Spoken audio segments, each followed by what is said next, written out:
الرحمن الرحيم قل لو شاء الله ما تلوته عليكم ولا أدراكم به فقد لبثت فيكم عمرا من قبله أفلا تعقلون۔ اس آیہ مبارکہ کا مضمون بھی پچھلے مضمون کے ساتھ پیوستہ ہے کہ پچھلی آیہ مبارکہ میں ان کے دو مطالبے اس بیان کیے گئے تھے۔ انہوں نے کہا تھا قرآن کریم کو یا تو اس کو بدل دیں، اس کی جگہ اور لے آئیں، یا پھر کم از کم اس میں جو باتیں ہمارے مزاج کے خلاف ہیں، تحمیق آباء اور ہمارے بتوں کی عبادت کے منع ہونے پر جو کلام ہے وہ سارا اس میں سے حذف کر دیں، تو پھر ہم آپ کو کلمہ بھی پڑھیں گے، مسلمان بھی ہو جائیں گے۔ تو اللہ تبارک و تعالی نے ارشاد فرمایا حبیب کریم علیہ السلام کو ان کا جواب دینے کا حکم دیا۔ میں کہ حبیب آپ ان کو یہ فرمائیں نتبع الا ما یوحی الی، میں تو وحی کی پیروی کرتا ہوں۔ میں کیا کرتا ہوں؟ وحی کی پیروی کرتا ہوں۔ انی اخاف ان عصیت ربی عذاب یوم عظیم، بے شک مجھے ڈر ہے کہ میں اپنے رب کی نافرمانی کروں تو وہ بہت بڑے دن کے عذاب کا مجھے خوف لائق ہے۔ جی، اس آیہ مبارکہ میں اللہ تبارک و تعالی نے فرمایا قل حبیب آپ فرما دیں، یہ بھی انہی کو جواب دیا جا رہا ہے۔ میں اگر لو شاء اللہ ما تلوتہ علیکم ولا ادراکم بہ، فرمایا کہ اگر اللہ چاہتا تو ما تلوتہ علیکم ولا ادراکم بہ، تو میں اس قرآن کی تم پر تلاوت ہی نہ کرتا۔ اگر اللہ چاہتا تو میں اس کی تم پر تلاوت ہی نہ کرتا۔ اللہ تبارک و تعالی چاہتا ہے، اس کی مشیت ہے، اس کی مرضی ہے کہ اس نے مجھے قرآن عطا فرمایا ہے، میں تم پر پڑھ رہا ہوں، اور اسی کا حکم ہے میں تمہیں قرآن سنا رہا ہوں۔ جی، اس کے حکم کے بغیر تو میں کچھ نہیں کر سکتا۔ جی، اسی کا حکم ہے، اسی کی مشیت ہے، اسی کا ہی ارادہ ہے، اسی کے ارادے اور مشیت کے تحت میں تمہیں قرآن سنا رہا ہوں۔ قل لو شاء اللہ ما تلوتہ علیکم ولا ادراکم بہ، میں کہ اللہ تبارک و تعالی کی طرف سے اس کا ارادہ اور مشیت نہ ہوتی تو میں کبھی بھی نہ پڑھتا تم پر قرآن، ولا ادراکم بہ، اور میں تمہیں اس کے بارے میں کچھ بتاتا بھی نہ، تمہیں اس کے بارے میں کچھ بھی نہ بتاتا۔ یہ تو اللہ تبارک و تعالی نے مجھے فرمایا ہے، تو میں نے اٹھ کر کے تمہارے سامنے آ کر کے اس کا قرآن سنانا شروع کیا۔ جی، اس آیہ مبارکہ نے کیا بتایا؟ میں اللہ تبارک و تعالی قرآن کی خدمت کے لیے بھی بندے چنتا ہے۔ اللہ تبارک و تعالی کی مشیت ہو تو بندہ جو ہے نا وہ قرآن کی خدمت میں لگا رہتا ہے۔ قرآن کی نوکری جس کو ملتی ہے نا، جی، اس سے بڑی نوکری کوئی نہیں پوری کائنات میں۔ اللہ تبارک و تعالی بتائے نا، کریم آقا علیہ السلام پر وحی نازل ہو رہی ہے تو سارے فرشتوں کے سردار جبریل امین وحی لے کر آ رہے ہیں۔ قرآن نازل ہو رہا ہے تو سارے نبیوں کے سردار امام الانبیاء علیہ السلام پر نازل ہو رہا ہے۔ جی، قرآن جو ہے نا وہ سب سے پہلے جس ہستی نے پڑھ کے سنایا ہے، سارے زمانے میں نہیں، پوری کائنات میں رب کے بعد کسی کا شان اونچا ہے تو وہ امام الانبیاء کا شان اونچا ہے۔ ان کو رب نے قرآن دیا کہ حبیب آپ پڑھ کے سنائیں۔ جی، قرآن کی خدمت سب سے پہلے اللہ تبارک و تعالی نے جس سے لی ہے وہ اس کے حبیب کریم علیہ السلام ہے۔ جی، اندازہ لگائیں تو یہ رب تبارک و تعالی کی مرضی ہے، جس سے کام لے اپنے قرآن کی خدمت کا۔ تو اللہ تبارک و تعالی نے اب جو بھی بندہ، جیسے آقا علیہ السلام کے ایک صحابی ہیں، وہ ایک صحابی وہاں سے گزرے، دیکھا انہوں نے ایک چار دیواری میں بیٹھے ہوئے ہیں، پھر بڑے عرصے کے بعد گزرے، دیکھا پھر بھی بیٹھے ہوئے ہیں۔ انہوں نے کہا حضرت آپ یہاں بیٹھے ہوئے ہیں، خیر تو ہے بڑا عرصہ پہلے گزرا تھا آپ یہیں بیٹھے تھے، اب پھر وہیں بیٹھے ہوئے ہیں۔ انہوں نے کہا مجھے آقا علیہ السلام کی ایک حدیث نے یہاں بٹھا رکھا ہے، ایک حدیث نے یہاں بٹھا رکھا ہے۔ یہ وہ کون سی حدیث پاک ہے؟ انہوں نے فرمایا آقا علیہ السلام نے فرمایا خیرکم من تعلم القرآن وعلمہ، میں کہ حضور نے فرمایا تھا تم میں بہترین بندہ وہ ہے جو قرآن سیکھے بھی قرآن سکھائے بھی۔ سمجھ آئے نا؟ یہ ذہن میں رہے یہ حدیث پاک جو ہے یہ قرآن پڑھنے پڑھانے والے کے بارے میں نہیں ہے، یہ قرآن سیکھنے سکھانے والے کے بارے میں۔ قرآن پڑھنا اور ہے، تلاوت کرنا اور ہے، قرأت اس کی اور ہے، اور قرآن سیکھنا سکھانا کہ قرآن میں ہے کیا۔ اس کے بارے میں حضور میں خیرکم، تم میں سب سے بہترین بندہ وہ ہے جو قرآن سیکھے اور قرآن سکھائے۔ اندازہ لگا ہے نا جی۔ قرآن جو ہے یہ جتنی بھی آسمانی کتابیں نازل ہوئی ہیں سب سے بہترین کتاب ہیں جی۔ جو فرشتے لے کر آ رہے ہیں سب سے بہترین فرشتے ہیں جی، وہ امام الملائکہ ہے نا، خطیب الملائکہ ہے نا، بیت المعمور کے خطیب ہیں حضرت جبریل امین علیہ السلام۔ میرے آقا علیہ السلام میں جیسے آپ کے یہاں جمعہ ہوتا ہے، اجتماع ہوتا ہے، اسی طرح کر کے ملائکہ کا بھی بیت المعمور میں اجتماع ہوتا ہے ہیں جی، وہاں بھی باقاعدہ خطبہ جمعہ ہوتا ہے ہیں جی۔ حضرت جبریل امین علیہ السلام خطبہ ارشاد فرماتے ہیں ملائکہ کرام علیہ السلام کو۔ اور مزے کی بات یہ ہے وہاں پہ سارے فرشتے ایک ہی بار میں جمع ہو جاتے ہیں۔ یہ جو اپنے آپ کو یہاں دنیا میں رہ کے مسجود ملائک کہتے پھرتے ہیں اور جناب مسجد میں اس وقت داخل ہوتے ہیں جیسے وہ جناب امام رکوع میں جانے لگے جمعے میں، اور بھاگ کے آ کے شریکوں اور بیٹھیں بھی آخری صف میں، وہیں سے جوتا اٹھا کے باہر بھاگ جائیں۔ اور ایک بندہ جو ہے نا مجھے ایسی شعر اس نے سنایا، جوڑے پھرتا تھا، اس کا مفہوم یہ تھا کہ جنت تو میرے ابا کی وراثت ہے، میں جب چاہوں گا بڑھ جاؤں گا ہیں جی۔ میں نے کہا شان تو نے پائی ہے بھائی، کام تو نے ابا والا ایک نہیں کیا اور جنت میں ایسے بڑھ جائے گا، ابا کی وراثت ہے۔ اللہ اکبر کبیرہ۔ تو یہ ذہن میں رہے، اللہ تبارک و تعالیٰ کے حبیب صلی اللہ علیہ وآلہ وسلم نے فرمایا خیرکم من تعلم القرآن ہیں جی۔ تو بتائیں خیر وحی میں بہترین حصہ اللہ تعالیٰ کا قرآن ہے۔ سارے ملائکہ میں بہترین فرشتے ہیں جبریل امین علیہ السلام ہیں۔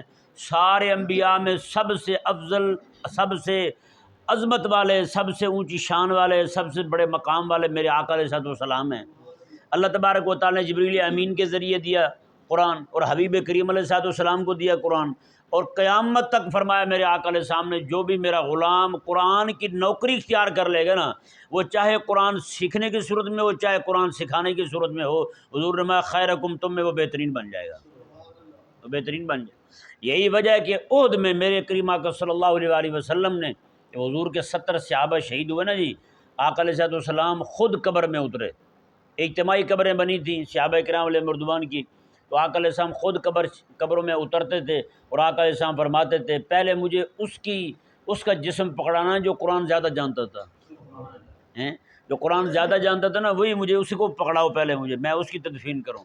بتائیں یار کیا شان پائی ہے قرآن سیکھنے سکھانے والوں نے یار۔ میرے آقا صلی اللہ علیہ وآلہ وسلم خود پکڑ کے اسے قبر میں اتار رہے ہیں، بتائیں۔ تو یہ اللہ تبارک و تعالی نے ارشاد فرمایا قل لو شاء اللہ ما تلوتہ، میں حبیب آپ فرما دیں اگر اللہ چاہتا تو میں اس کی تلاوت ہی نہ کرتا، ولا ادراکم بہ، تمہیں بتاتا ہی نہ اس کے بارے میں۔ آج دیکھیں نا اگر کسی کو قرآن کریم کے سیکھنے سکھانے کا موقع مل رہا ہے تو یہ اللہ تبارک و تعالی کی مرضی سمجھے۔ اللہ تبارک و تعالی جو ہے نا وہ مشیت ہے اس کی، اللہ تعالیٰ چاہتا ہے کہ ما تلوتہ ولا ادراکم بہ، میں اگر اللہ چاہتا تو میں تمہارے سامنے تلاوت بھی نہ کرتا، بلا ادراکم بہ، تمہیں بتاتا بھی نہ بتاتا تمہیں کبھی۔ اللہ اکبر کبیرہ۔ آگے دیکھیں جی کریم آقا صلی اللہ علیہ وآلہ وسلم نے اپنا 40 سالہ کردار پھر ان کے سامنے رکھا۔ میں فقد لبثت فیکم عمرا من قبل، میں دیکھو تو صحیح 40 سال، اتنا عرصہ میں نے عمر کا اتنا عرصہ جو ہے وہ تمہارے بیچ میں گزارا ہے، تمہارے درمیان گزارا ہے میں نے عمر کا حصہ۔ آج تم مجھے شاعر کہہ رہے ہو، بتاؤ نا ذرا مجھے اتنے عرصے میں کسی شاعر کے پاس بیٹھتے ہوئے دیکھا ہے؟ کبھی تم نے مجھے مسجع مکفہ کلام کہتے ہوئے سنا ہے؟ کبھی شعر جو ہے میں اس کا جوڑ توڑ کر رہا ہوں کبھی دیکھا ہے تم نے؟ ہاں جی دیکھیں نا، شاعر بھی بندہ بنتا ہے تو ظاہر بات ہے پہلے ٹوٹے پھوٹے شعر کہتا ہے، اور بیل جو ہے وہ بھی میدان میں ایک ہی بار جیت کے نہیں آ جاتا ہے، پہلے کبھی کئی بار گرتا ہے، ہاں جی ہے یا نہیں؟ تو فرمایا کہ آقا علیہ السلام نے فرمایا کہ اگر تم یہ کہتے ہو کہ میں نے جو ہے نا وہ کسی شاعر کے پاس بیٹھ کے سیکھ لیا ہے تو پھر یہی بتا دو میں نے کبھی کلام کا جوڑ توڑ تمہارے سامنے کیا ہو؟ اتنا عرصہ تک تو میں نے کچھ نہیں کیا ایسا، ایک دم سے اور ایک ہی رات میں شاعر بن گیا۔ اور اقبال بھی پہلے الٹے سیدھے شعر کہتا ہوگا نا، بعد میں جا کے ملک الشعراء اور امام الشعراء بن گیا، شاعروں کا امام بن گیا، مفکر اسلام بن گیا، وہ بعد میں بنا ہے نا۔ ایک دم سے تھوڑی یہ بات آ جاتی ہے بندے میں کہ رات کو جناب سوئے صبح اٹھ کے جناب وہ اقبال بن جائے، یہ نہیں سمجھ آیا؟ تو اس کے لیے تو بڑی جدوجہد کرنی پڑتی ہے، بڑی راتیں کاٹنی پڑتی ہیں، اپنے کلام کو جوڑنا توڑنا پڑتا ہے۔ کئی بار جو ہے نا کلام، جیسے اقبال رحمہ اللہ کے سامنے ایک شاعر آیا نا جی، اقبال اسے اپنے اشعار سنا رہے تھے۔ ایک دن اقبال نے پوچھ لیا، اقبال نے کہا یار تو شعر نہیں کہتا، ذوق تو تیرا شاعروں والا ہے۔ اس نے کہا جی جب سے آپ کا کلام سنا نا، میں لے کے آیا تھا اپنا کلام آپ کو سنانے کے لیے، آپ نے آگے سے مجھے اپنا سنا دیا، پھر میں نے اپنی جو میری بیات تھی نا وہ میں نے پھاڑ دی ہے۔ میں نے کہا یار اقبال کو پھر کیا شعر سناؤں گا میں، آپ کے اتنے اعلیٰ شعر تھے۔ اقبال رحمہ اللہ نے کہا کہ تو نے قرآن بھی پڑھا ہے؟ پھر اس نے کہا ابھی تک صحیح طرح پڑھا نہیں ہے۔ اس نے کہا جب تو قرآن پڑھے گا نا میرے اشعار بھی پھینک دے گا، تو میرے اشعار بھی نہیں پڑھے گا، تو قرآن پڑھ لے گا تو بتا۔ یہ چیز بھی ایسے تھوڑی پیدا ہو جاتی ہے۔ ایک کلام کے اندر جو ہے نا وہ جیسے بانسری ہوتی ہے، وہ جب بولتی ہے تو کیسے جناب لوگ جھومنا شروع ہو جاتے ہیں جی۔ یہ اگر آپ نے پڑھنا ہے نا بانسری کی حکایت، مولانا روم رحمہ اللہ نے پہلی بات ہی یہیں سے شروع کی ہے، اپنی کتاب مثنوی شریف جو ہے نا اس کا قصہ بانسری سے شروع کیا ہے، اور وہ انتہائی لاجواب ہے۔ یعنی کہ وہ بات بظاہر جو ہے نا وہ بانسری کی کر رہے ہیں، لیکن حقیقت میں وہ کسی اور چیز کی بات کر رہے ہیں، وہ روحانیت کی بات کر رہے ہیں، وہ روح کی بات کو چھیڑ رہے ہیں وہاں پر۔ تو یہ چیز جو ہے نا ایسی نہیں پیدا ہوتی بھائی۔ میرے آقا صلی اللہ علیہ وسلم نے فرمایا کہ تم کہتے ہو میں شاعر ہوں، تو میں مجھے کبھی کسی شاعر کے پاس بیٹھتے ہوئے دیکھا ہو تم نے؟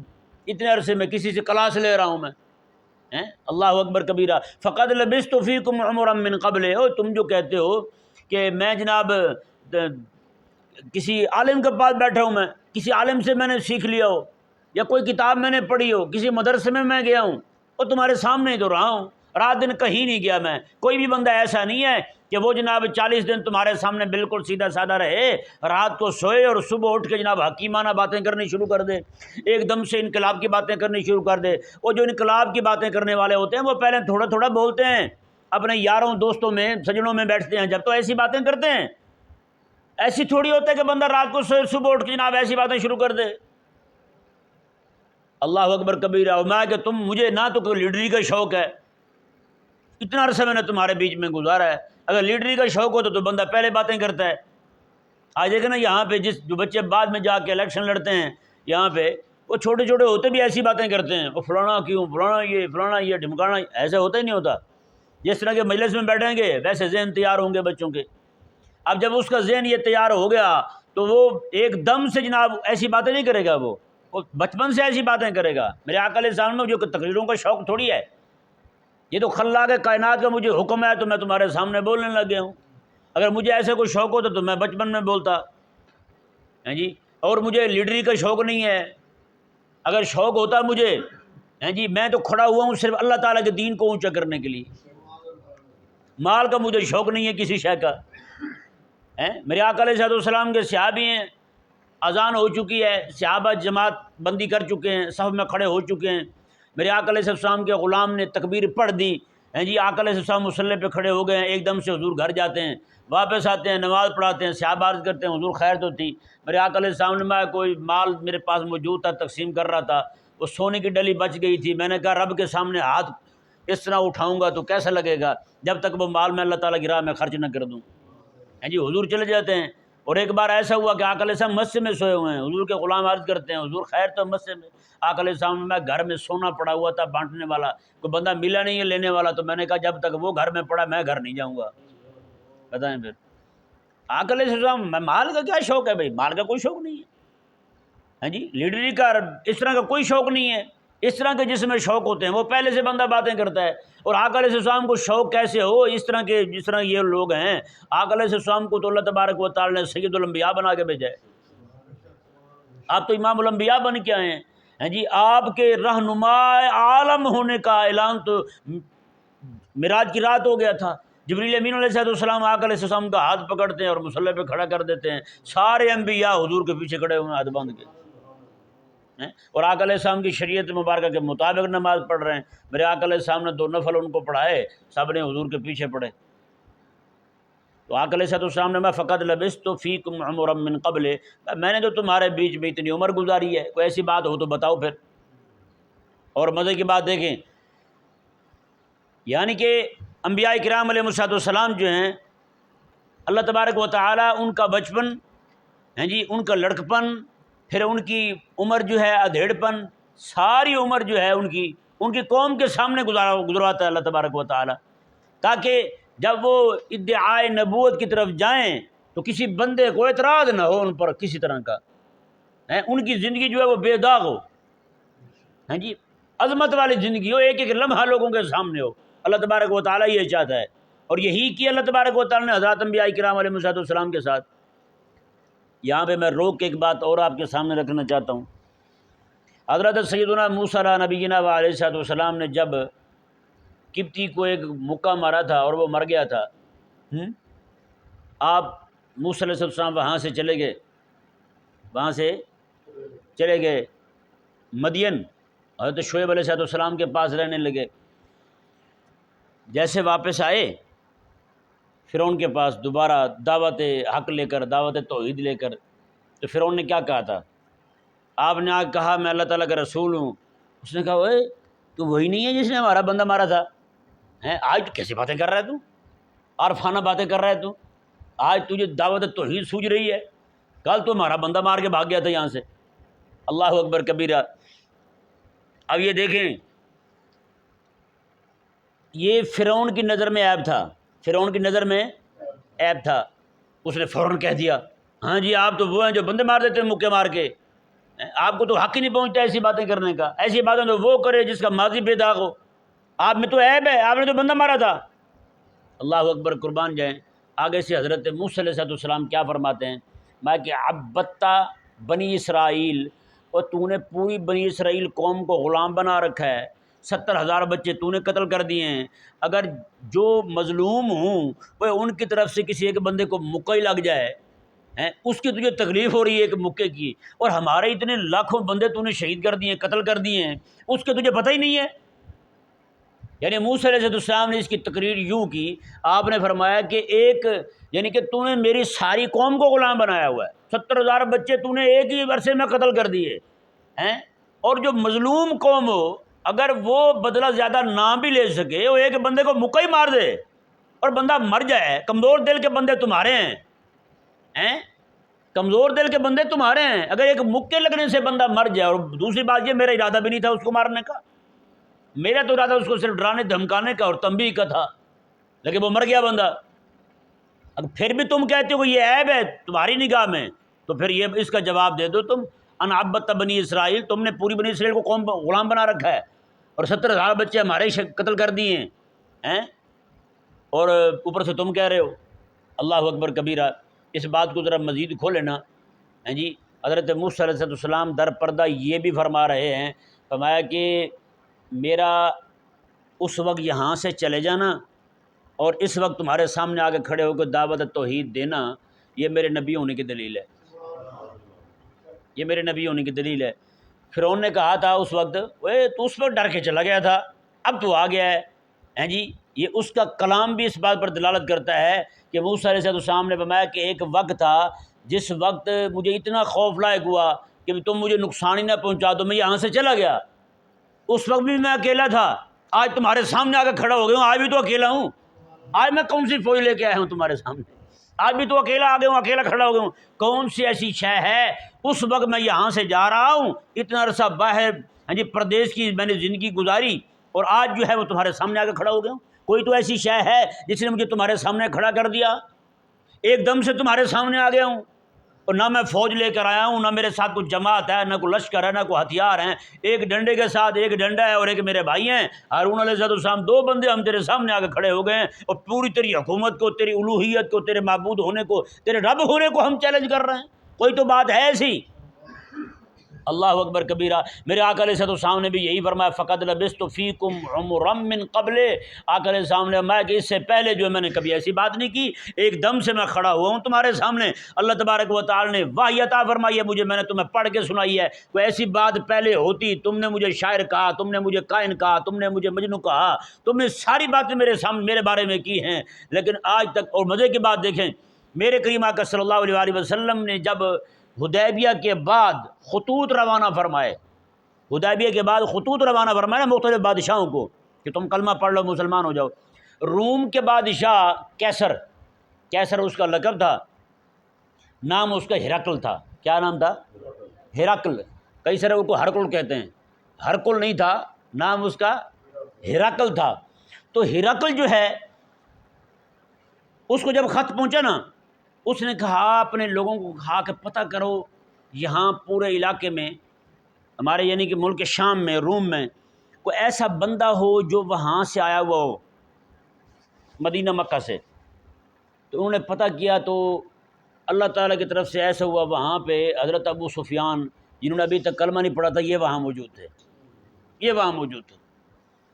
اس کی اور حضرت ابو سفیان کی جو گفتگو ہے آپس کی وہ بڑی لمبی چوڑی ہے۔ صرف ایک بات جو اس آج کے اس مضمون کے ساتھ جو نا وہ تطابق رکھتی ہے نا، وہ آپ کے سامنے رکھتا ہوں۔